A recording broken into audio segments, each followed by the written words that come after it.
பொதுவாக வந்து ஒரு கட்டட அமைப்புனால வாஸ்து குறைபாடு வர்றது அப்படின்றது நம்ம யூஸ்வலாக பார்க்குற ஒரு விஷயம் சார். இப்போ வந்து பக்கத்து நிலத்தை வந்து சேர்த்து வாங்குறது அப்படின்றது வந்து ஒரு ப்ராஃபிட்டான ஒரு விஷயத்தில் கூட பிரச்சனைகள் ஏற்படும் சார். கண்டிப்பாக ஏற்படும். யாரோட ப்ராப்பர்ட்டியும் 100% வாஸ்துல இருக்கவே இருக்காது. கண்டிப்பாக கண்ணை மறைச்சு அங்கே ஏதாவது ஒரு சின்ன கோளாறு இருக்கும். சில பேருக்கு அவங்களோட உடல் நிலையை வச்சே அவங்க என்ன மாதிரியான ஒரு வீட்டுக்குள்ளே குடியிருக்காங்க, இல்லை என்ன மாதிரியான ஒரு ஃபேக்ட்ரி நடத்துகிறாங்க, அவங்களோட ஆஃபீஸ் எப்படி இருக்குங்கிறது ஈஸியாக சொல்லிட முடியும். முதல்ல எங்கே அறிகுறி காட்டும் அப்படின்னா அவங்க ஹெல்த்தில் தான் அறிகுறி காட்டும். யார் ரொம்ப ரசித்து அந்த பிஸ்னஸை எந்த பார்ட்னருக்குள்ளே ரொம்ப ரசித்து பண்ணுறாங்களோ, லாபம் வருது வரல அதெல்லாம் அப்புறம் அவங்கள தான் முதல்ல கை வச்சு பார்ப்போம். யாருக்கு டைம் வீக்காக இருக்கும் அவங்கள முதல்ல கை வச்சாங்க.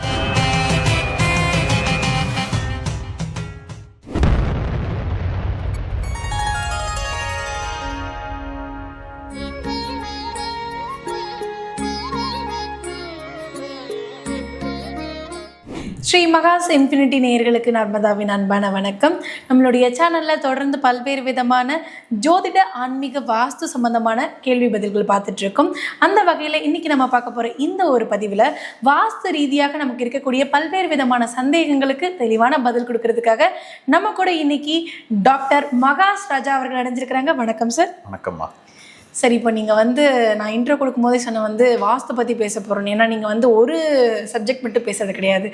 நம்ம வந்து பிரசன்னம் பார்ப்போம், ஜோதிடமும் பார்ப்போம், அதே நேரத்தில் வந்து வாஸ்துவும் பார்க்குறோம், நியூமராலஜியும் வந்து பார்க்குறோம் சார். ஆனால் பிரதானமாக வந்து நிறைய பேர் உங்ககிட்ட கேட்க சொன்ன கேள்வி வந்து வாஸ்து பற்றி கேளுங்க. ஏன்னா சார் வந்து எங்கள் வீட்டுக்கு விசிட் பண்ணிட்டு போனதுக்கு பிறகு வந்து நிறைய சேஞ்சஸ் வந்து தெரியுது. ஆனால் சார் வந்துட்டு நிறைய இடங்களில் வாஸ்து பற்றி பிரதானமாக பேசுகிறது வந்து கம்மியாக இருக்குது அப்படின்ற மாதிரி நேர்கள் நிறைய பேர் ஃபீல் பண்ணியிருந்தாங்க. ஸோ அதுக்காகவே நம்ம வந்து வாஸ்து இன்னைக்கு எடுத்து பேசணும் அப்படின்னு முடிவு பண்ணிட்டோம் சார். ஏன்னா நிறைய வீடுகளுக்கு வாஸ்து பார்க்கறது வழக்கமாக நம்ம பார்க்குற ஒரு விஷயம் சார். ஆனால் நிறைய கடைகளுக்கும் பிஸ்னஸ் பண்ணக்கூடிய இடங்களுக்கும் நீங்கள் வாஸ்து விசிட் அப்படின்றது வந்து போகிறது வந்து நிறைய பேர் வந்து பார்த்து அதனால ரிசல்ட்ஸ் வந்து நிறைய சூப்பராக இருக்குன்றதை எங்களுக்கு சொல்லியிருக்காங்க. ஸோ என்ன மாதிரியான வாஸ்து குறைபாடுகள் பொதுவாக அந்த பிஸ்னஸ் பண்ணுற இடங்கள்ல இருக்கும் சார்?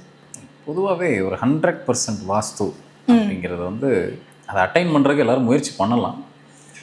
ஆனால் ஒரு 70% நமக்கு இருந்துட்டாலே அது கிளியர் வாஸ்து. அது நீங்கள் வீடு எடுத்துக்கிட்டாலும் சரி, ஒரு வேலை செய்கிற, இல்லை நம்ம ஒரு ஆஃபீஸ் வச்சுருக்கோம், நான் ஒரு கடை வச்சுருக்கேன், ஒரு ஷாப் வச்சு நடத்துகிறேன், எதுக்குனாலும் சரி, நான் ஒரு பெரிய ஃபேக்ட்ரி வச்சு நடத்துகிறேன், எதுக்குனாலுமே இந்த ரூல் படிக்கு நான் சொல்லக்கூடிய இதில் ஒரு 70%லேருந்து 75% கிராஸ் ஆகிடுச்சுனாலே அதுவே பெரிய விஷயம். சரி, சில பேர் 100% வாஸ்து நமக்கு இருக்குது, நம்ம அப்படி தான் அந்த வாஸ்து படி தான் நம்மளோட வீடையும் நம்மளோட ஆஃபீஸ் அலுவலகம் எல்லாத்தையும் அமைச்சிருக்கோன்னு அவங்க ஒரு திருப்தியில் இருப்பாங்க. ஆனால் கூடுமான வரைக்கும் நான் இப்போ சொல்ல போகிறது என்ன அப்படின்னா, யாரோட ப்ராப்பர்ட்டியும் 100% வாஸ்துல இருக்கவே இருக்காது. கண்ணை மறைச்சு அங்கே ஏதாவது ஒரு சின்ன கோளாறு இருக்கும். சரி, அந்த கோளாறு எப்போ நம்மளை தொடப்போகுது அப்படின்னு ஒன்று இருக்குது. இப்போது உடம்புக்குள்ளே நமக்கு எல்லாமே சரியாக தான் இயங்கிட்டு இருக்குங்கிறது நம்மளோட நம்பிக்கை. உள்ளே ஒரு சின்னதாக ஏதாவது ஒரு ஸ்க்ராட்ச் இருக்க தான் செய்யும். ஏதோ ஒரு உறுப்புலையோ ஏதோ ஒரு விஷயத்தில் ஏதோ ஒரு சின்ன ஸ்க்ராட்ச் இருக்குது. அது எப்போ நமக்கு வெளிப்படும்னா, அது எப்போ அதீதமாகுதோ அப்போ தான் நமக்கு வெளிப்படும். அதோட தொந்தரவு எப்போ அதிகமாகுதோ அப்போ தான் நமக்கு வந்து ஒன்றும் இல்லை, எதுவுமே வெளியிலேருந்து எதுவும் உள்ளே வரல, எல்லாம் உள்ளுக்குள்ளேயே இருக்கிறது தான். நமக்கு ஒரு ஃபீவர் வராதாகட்டும், ஒரு கோல்டு வராதாகட்டும், அது எந்த நேரத்தில் வேலை செய்யணும்னா நம்ம வீக்காக இருக்கும்போது அது வெளிக்காட்டிடும், அவ்வளோதான். நம்மளோட இம்யூன் சிஸ்டம் நல்லா இருக்கும்போது அது சரியாக இருக்கும். அதே தான் வாஸ்து. இப்போ வாஸ்து எப்படி புரிஞ்சுக்கன்னா, நம்ம உடம்பு தான் நம்ம இருக்க போகிற வீடோ நம்மளோட அலுவலகமோ நம்ம ஃபேக்ட்ரியோ எல்லாமே நம்ம உடம்பு எப்படி இருக்கோ அதே மாதிரி தான் இருக்கும். சில பேருக்கு அவங்களோட உடல் நிலையை வச்சே அவங்க என்ன மாதிரியான ஒரு வீட்டுக்குள்ளே குடியிருக்காங்க, இல்லை என்ன மாதிரியான ஒரு ஃபேக்ட்ரி நடத்துகிறாங்க, அவங்களோட ஆஃபீஸ் எப்படி இருக்குங்கிறது ஈஸியாக சொல்லிட முடியும்.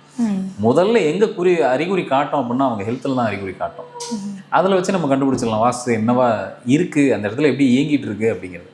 இப்போ வந்து உடல் ரீதியாக ஒரு பிரச்சனை வருது அப்படின்னா அவங்க குடியிருக்கக்கூடிய வீடு ஒரு காரணமாக இருக்கும் அப்படின்றத கூட ஏற்றுக்கலாம் சார். இப்போ வந்து பார்ட்னர்ஷிப்பில் நான் ஒரு பிஸ்னஸ் பண்ணுறேன் அப்படின்னா அங்கே ஏதோ ஒரு பிரச்சனை இருக்கிறது எப்படி உடலை பாதிக்கும் சார்? ரைட். எப்படி பார்த்தாலும் பார்ட்னருங்கிறது என்ன, 2 பேரும் சேர்ந்தது தான் ஒரு பார்ட்னர்ஷிப் பிஸ்னஸ்ங்கிறது. இதில் யாருக்காவது ஒருத்தருக்கு உடம்பு சரியில்லாமல் போய்கிட்டே இருக்குது அடிக்கடி அப்படின்னா, ஒருத்தர் நல்லா இருக்காங்க ஒருத்தருக்கு ரொம்ப போயிட்டே இருக்குது அப்படின்னா இது எப்படி கண்டுபிடிக்கலாம் அப்படின்னா, அதில் நிச்சயமாக அந்த பார்ட்னருக்கு தான் அதிகப்படியான அத்தாரிட்டி இருக்கும், சைனிங் அத்தாரிட்டி அதிகமாக இருக்கும். அப்போ அவங்கள தான் முதல்ல கை வைக்கும். யார் அந்த இடத்துல ரொம்ப பார்ட்னர்லேயே ஏகப்பட்டது இருக்குது இல்லையா, சைலண்ட் பார்ட்னர் இருக்குது, அதுலேயே வந்துட்டு சில பேர் எப்பயுமே யார் வந்து அந்த இடத்துல முக்கியமான ஆட்களோ அவங்க பேஸை தான் அசைச்சு பார்க்கும். அதே மாதிரி யார் ரொம்ப ரசித்து பிஸ்னஸ் பண்ணுறாங்களோ அவங்கள கை வைக்கும். இப்போ நான் சொல்கிற பாயிண்ட் என்னோட அனுபவத்துலேருந்து சொல்கிறேன். யார் ரொம்ப ரசித்து அந்த பிஸ்னஸை எந்த பார்ட்னருக்குள்ளே ரொம்ப ரசித்து பண்ணுறாங்களோ, லாபம் வருது வரல அதெல்லாம் அப்புறம், அவங்கள தான் முதல்ல கை வச்சு பார்க்கும். ஒன்று, யாருக்கு டைம் வீக்காக இருக்கும் அவங்கள முதல்ல கை வச்சிடும். இதை எப்படி புரிஞ்சுக்கலாம்னா, நம்ம ஜாதக ரீதியாக ஏதாவது அஷ்டமாதிபதி திசையோ, மாரகாதிபதி திசையோ, பாதகாதிபதி புத்தியோ ஏதோ ஒன்று இந்த காம்பினேஷனில் போயிட்டுருக்கும், கரெக்டாக அந்த வேலையை அன்னைக்கு தான் செய்யும். அப்போ இன்னொரு பார்ட்னர் தப்பிச்சுப்பாரா அப்படின்னா, அவருக்கு டைம் வீக் ஆகிற வரைக்கும் இது வெயிட் பண்ணிகிட்டு இருக்கும். அவருக்கு டைம் வீக் ஆகும் போது அந்த வேலையை செய்யும். எனக்கு தெரிஞ்ச ஒரு நிறுவனம், நல்லா போய்கிட்டு இருந்த ஒரு நிறுவனம், கிட்டத்தட்ட அவங்க வந்து ஈரோடு கிட்ட அவங்களோட நிறுவனத்தை நடத்திக்கிட்டு இருக்காங்க. பெரிய ஃபேக்ட்ரி வச்சு நடத்திட்டு இருக்காங்க. நல்லா போய்கிட்டு இருந்த நிறுவனம். இன்ஃபேக்ட் சொல்லப்போனால் எதுவுமே இல்லாமல் ஆரம்பித்து இன்றைக்கி ஒரு மிகப்பெரிய ஒரு இடத்துக்கு வந்துட்டாங்க.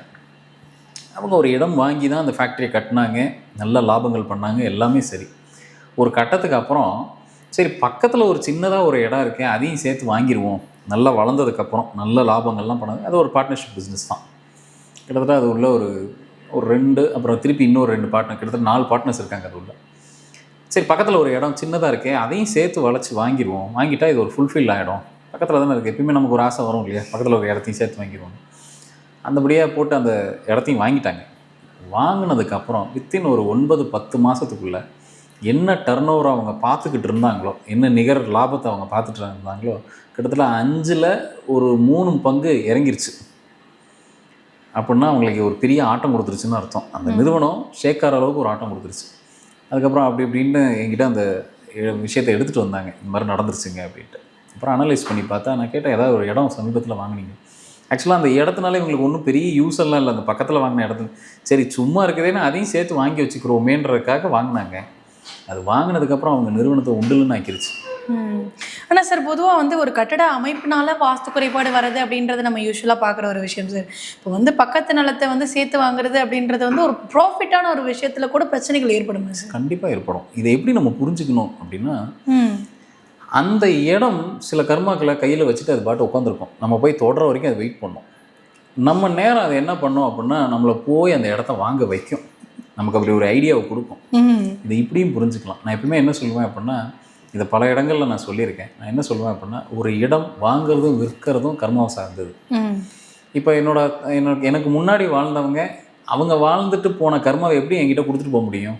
ஒரு வாய் வார்த்தையில் கொடுத்துட்டு போக முடியாது. இந்தாங்க வச்சுக்கோங்க. இப்போ என் தாத்தா இருக்காருன்னா, என்னோட தாத்தா அவரோட கர்மா வாய் வார்த்தையில் எனக்கு கொடுத்துட்டு போக முடியாது. 2 வழியாக தான் அந்த கர்மாவை எனக்கு கொடுக்க முடியும். ஒன்று, நான் ரொம்ப ஆசைப்பட்றேன்னா என் கர்மா ஆட்டோமேட்டிக்காக எனக்கு வந்துடும். நான் ஆசையே இல்லாமல் இருந்தேன்னா கர்மா என்னை அவ்வளோ சீக்கிரத்தில் தொடாது. அடுத்து, எனக்கு முன்னாடி வாழ்ந்தவங்க கர்மாவை கொடுத்துட்டு போனோம் அப்படின்னா சொத்து ரீதியாக தான் கொடுத்துட்டு போக முடியும். என்னோட தாத்தா பண்ண நல்லது கெட்டது அவ்வளவும் அந்த சொத்துக்குள்ளே தான் இருக்கும்.